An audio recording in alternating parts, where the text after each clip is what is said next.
Innal hamdalillah nahmaduhu wa nasta'inuhu wa nastaghfiruh wa na'udzu billahi min shururi anfusina wa min sayyiati a'malina. May yahdihillahu fala mudilla lahu wa may yudlil fala hadiya lahu. Asyhadu an la ilaha illallah wahdahu la syarika lahu wa asyhadu anna Muhammadan abduhu wa rasuluhu alladzi la nabiyya ba'dahu.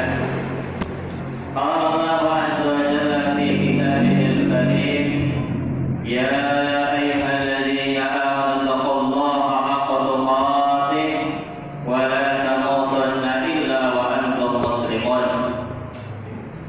وقال تعالى أيضا يا أيها الذين آمنوا اتقوا الله وقولوا قولا سديدا يصلح لكم أعمالكم ويغفر لكم ذنوبكم ومن يطع الله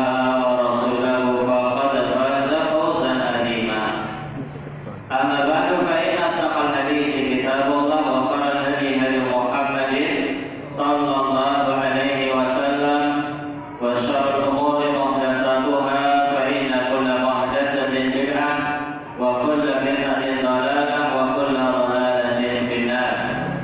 معاشر المسلمين rahimani wa rahimakumullah, jamaah Masjid Al-Barkah yang semoga senantiasa dimuliakan dan diberkahi oleh Allah Subhanahu wa taala. Alhamdulillah, kita bersyukur kepada Allah Azza wa Jalla pada kesempatan malam hari ini kita masih diberikan kesempatan untuk kembali menambah pundi-pundi amal soleh kita, yaitu dengan duduknya kita di majelis ilmu Raudhatun min Riyadil Jannah, salah satu taman di antara taman-taman surga yang ada di dunia. Salawat dan salam semoga senantiasa terlimpahkan kepada Nabi akhir zaman Nabi Muhammad sallallahu alaihi wasallam, kepada keluarganya, sahabatnya dan seluruh umatnya termasuk kita yang semoga istiqomah mengikuti sunnah-sunnah beliau sallallahu alaihi wasallam. Bapak dan Ibu, saudara dan saudariku kaum muslimin dan muslimat rahimani wa rahimakumullah, kita melanjutkan kajian rutin kita dari kitab Riyadhus Shalihin karya Al-Imam An-Nawawi Asy-Syafi'i rahimahullahu taala. Dan malam hari ini kita masuk bab yang ke-21 yang judul aslinya di dalam kitab ini adalah Babu At-Ta'awun 'alal Birri wal Taqwa. Bab tolong menolong dalam kebaikan dan takwa. Namun sebelumnya saya ingin membacakan hadis bab yang kemarin, karena hadis ini ada hubungannya dengan bab yang kita bahas, yaitu bab tolong menolong dalam kebaikan dan takwa. Hadis nomor 176, wa an Anas radhiyallahu anhu anna fatan min Aslam qala, dari seorang sahabat yang mulia yang bernama Anas bin Malik, semoga Allah taala meridhai beliau, sesungguhnya ada seorang pemuda dari kabilah Aslam. Aslam itu nama kabilah yang ada di Jazirah Arab. Qala, pemuda itu berkata, ya Rasulullah, wahai Rasulullah, inni uridul ghazwa wa laysa ma'i ma atajahhazu bihi. Wahai Rasulullah sallallahu alaihi wasallam, sesungguhnya saya ingin ikut berperang, berjihad di jalan Allah Subhanahu wa taala. Tetapi saya tidak punya perbekalan, tidak punya kuda untuk saya kendarai, tidak punya senjata untuk saya gunakan membela diri atau membunuh musuh. Saya juga tidak punya baju besi untuk perlindungan dari senjata musuh. saya juga tidak punya bekal yang saya tinggalkan untuk keluarga saya. Jadi memang jihad fisabilillah atau perang itu persiapannya banyak, ya tidak semudah seperti yang kita bayangkan. Ya harus ada kendaraan, kalau zaman dahulu itu kuda, ada senjata perang yang harus digunakan, kemudian bekal yang ditinggalkan untuk keluarga. Ini persiapannya secara materi, itu persiapannya cukup besar. Selain juga mental, ya orang mau perang butuh mental. Makanya kalau orang yang penakut ya nggak bisa untuk berperang. Baru ketemu musuh, lihat kilatan pedang saja atau bawa senjata mungkin sudah lari terdiri. Makanya orang yang mati syahid itu bebas dari fitnah dan azab kubur, ya, terbebas dari 3 pertanyaan di dalam azab kubur, ya, dan terbebas dari siksa kubur. Kenapa? Karena Rasulullah SAW bersabda, "Kafa bi buruqis suyufi fitnatan lahu." Cukuplah kilatan pedang ketika perang itu sebagai ujian sebelum orang itu mati syahid.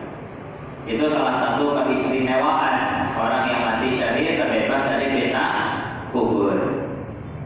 Ya, selain mental, ya dia juga harus menyiapkan materi dan dia juga siap untuk kehilangan nyawanya. Ya bisa jadi dia cacat ketika pulang dari medan perang, atau bisa jadi pulang tinggal nama saja.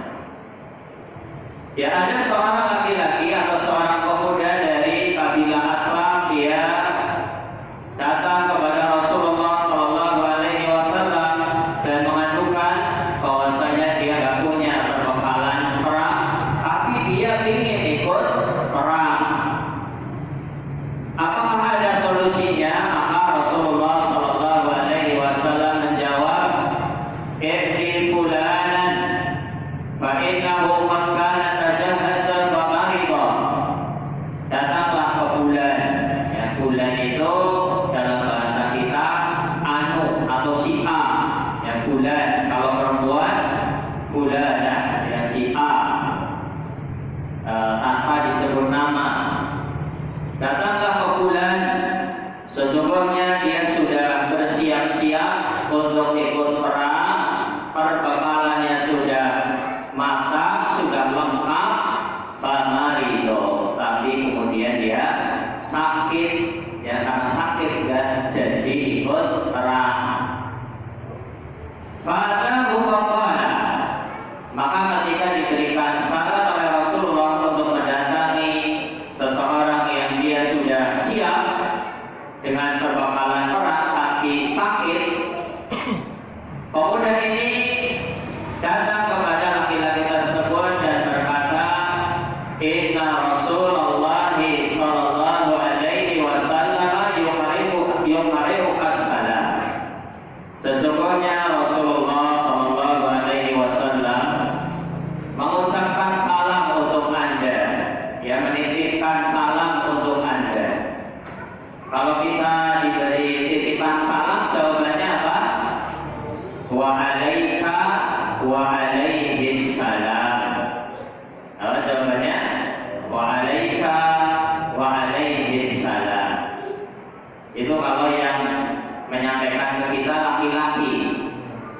Untukmu, A itu laki-laki, wa alaika untukmu, dan untuknya wa alaihi assalam.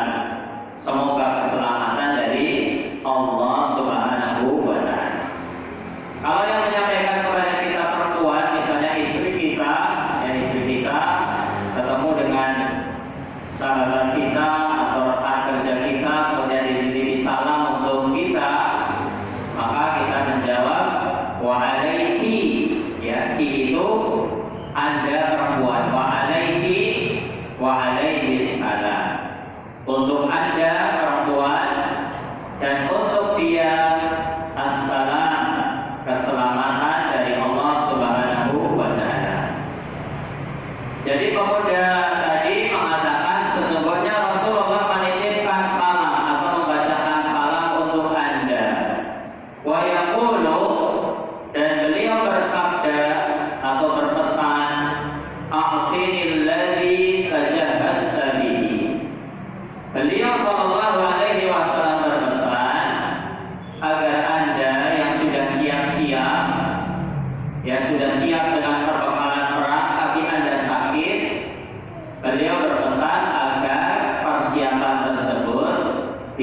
bisa digunakan oleh saya. Saya siap perang, saya sehat walafiat, tapi saya nggak punya bekal, nggak punya kendaraan, nggak punya senjata. Tolong berikan kepada saya sebagaimana pesan dari Rasulullah Sallallahu Alaihi Wasallam. Faqala, maka laki-laki yang sakit tadi, yang sudah siap perang perbekalannya, tapi dia sakit, dia berkata kepada istrinya, ya kepada istrinya yang ada di rumah itu, ya fulana, a'tihil ladzi tajahhaztu bi.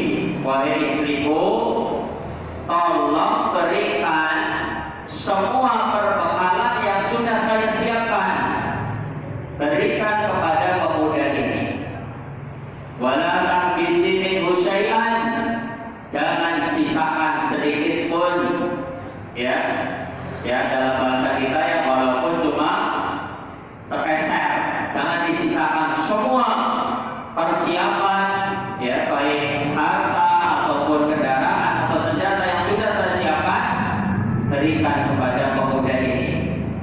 Fawallahi, demi Allah, la tahbisina minhu syai'an fayubaraka laki fihi.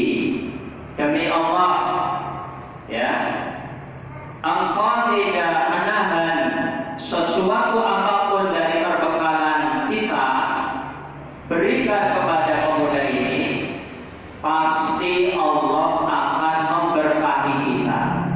Allah akan memberikan keberkahan kepada engkau, wahai istriku, kepada kita, kepada keluarga kita, dan kepada harta kita.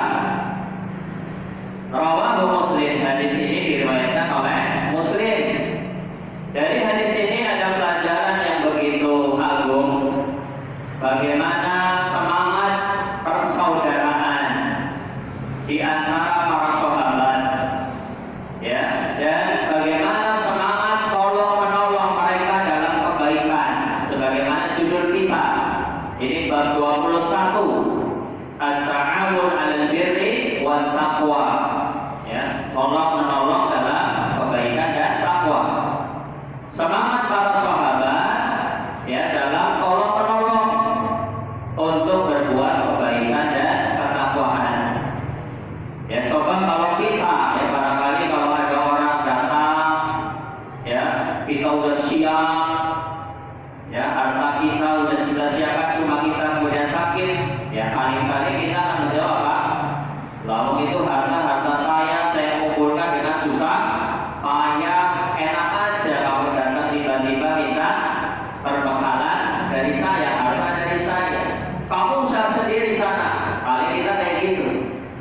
Tapi sahabat yang sudah dididik langsung oleh Rasulullah Sallallahu Alaihi Wasallam itu berbeda dengan kita, dan mereka itu yakin betul barang siapa yang memfasilitasi orang lain untuk berbuat kebaikan, ya, dia memberikan fasilitas, memberikan jalan kepada orang lain untuk berbuat kebaikan, maka pahalanya itu sama.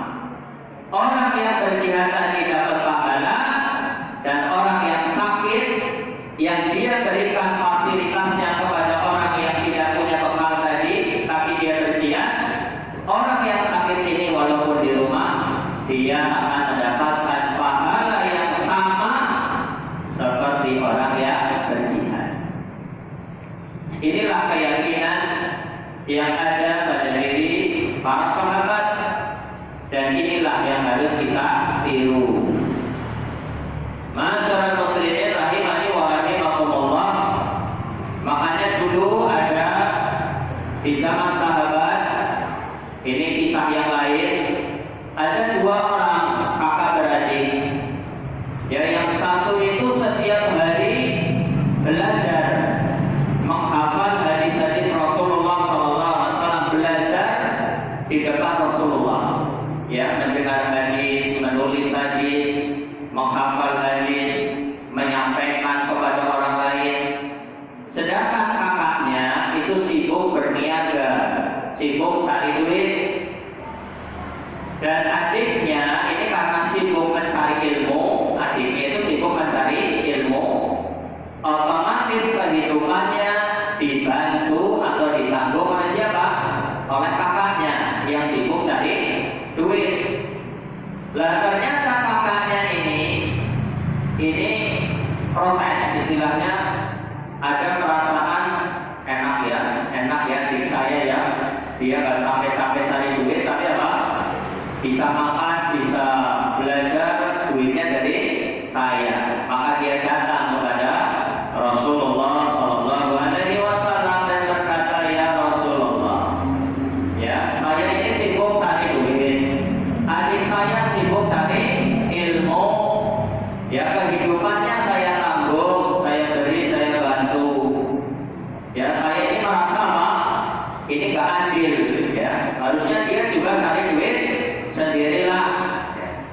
Maka Rasulullah Sallallahu Alaihi Wasallam memberikan jawaban, la'allaka turzaqu bihi. Bisa jadi kamu mendapatkan rezeki itu gara-gara adikmu. Ya, jadi jangan pernah pelit bersedekah kepada saudara, apalagi saudara itu dalam rangka menuntut ilmu. Ya. Bisa jadi kamu memberikan, bisa jadi Allah memberikan rezeki kepadamu itu gara-gara adikmu. Adikmu itu apa? Belajar, mencari ilmu, menyebarkan ilmu. Itu diantara sebab datangnya rezeki. Wa may yattaqillaha yaj'al lahu makhraja wa yarzuqhu min haitsu la yahtasib. Allah Subhanahu wa taala berfirman dalam surat At-Talaq, barang siapa yang bertakwa kepada Allah, maka Allah akan berikan jalan keluar bagi orang tersebut. Wa yarzuqhu min haitsu la yahtasib, dan Allah akan memberikan rezeki dari arah yang tidak disangka-sangka. Dan termasuk jenis ketakwaan adalah mencari ilmu seperti yang dilakukan oleh adiknya. Ya, mungkin secara lahiriah, secara kasat mata dia tidak menghasilkan uang. Ya, mencari ilmu apa sih yang didapatkan dari harta, dari duit, kecuali orang jualan di pasar misalnya, atau jualan di pinggir jalan, atau buka toko, atau buka jasa, itu menghasilkan uang. Tapi kalau orang mencari ilmu, yang didapatkan bukanlah materi. Ya, maka la'allaka turzaqu bihi. Rasulullah berpesan, bisa jadi Allah memberikan rezeki kepadamu itu gara-gara adikmu. Ya, karena dia belajar, itu termasuk ketakwaan. Allah berikan rezeki kepada dia dan juga kepada dirimu. Maka jangan pelit kepada saudara, kepada anak. Ya, misalnya anak sedang belajar, apalagi mondok misalnya, nah itu sih fitrah ya, fitrahnya orang tua pasti apa? Ingin mencukupi, ingin apa? Menafkahi, memberikan kebahagiaan kepada anak-anak kita. Nah, tapi terkadang kita itu kalau dalam perkara duniawi, ya, misalnya les bahasa Inggris, les matematika, kita gak eman-eman. Tapi misalnya ikut TPQ, ya, padahal juga gratis. Ya, misalnya hanya kadang misalnya anak itu minta sapu buat jajan misalnya, ya dikasih aja supaya dia semangat untuk menuntut ilmu. Karena tahapannya anak itu memang kadang seperti itu, butuh motivasi, yaitu jajan. Kalau orang tua jajan itu apa? Kayaknya kurang pas. Masyaallah muslimin rahimani wa rahimakumullah, jamaah yang dimuliakan oleh Allah Subhanahu wa taala. Itu hadis yang ke-176. Jadi barang siapa yang memberikan fasilitas kepada orang lain untuk berbuat kebaikan, maka kita yang memberikan fasilitas itu dapat pahala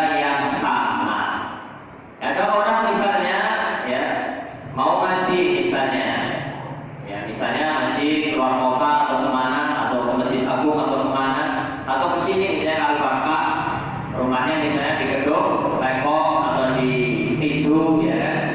Kita boncengkan misalnya, ya, maka kita yang memberikan fasilitas tadi, memboncengkan ataupun yang lainnya, itu juga dapat pahala yang sama. Termasuk yang menyediakan tempat, ya, masjid dan seluruh fasilitas, ya, untuk memperlancar terlaksananya kajian ini. Nah, semuanya